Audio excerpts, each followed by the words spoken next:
Somebody's asked me to create this object here, which is called a row lock. Where I came from, it was called a brick on edge. And so I want to show you how to create one of these. So I'm going to start with a polygon, because what I'm going to do is to create a extrude along a path. So I'm going to start here. I need to have the top edge of that. Make sure I've got that as the highlight.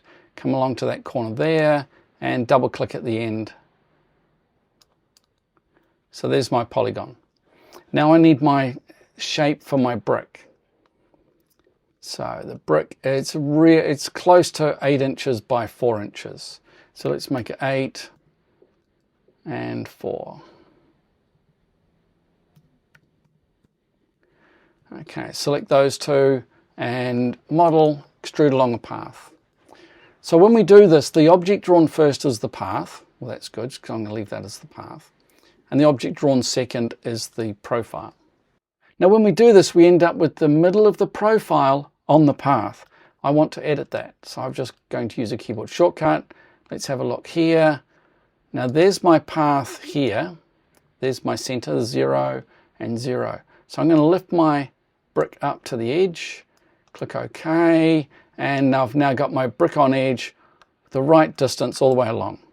There it is. Now I just need to add the texture. I need to split this to give me the ability to change the texture. And we also need to create one for up here.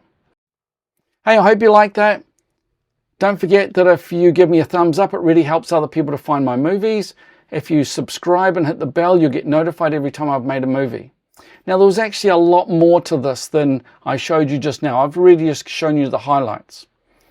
On my website, I've created a long, detailed movie showing exactly how to do it, how to calculate sizes, how to move it, how to split it, because you need to split this at the corner to manage the textures, and how to create the other part up here as well.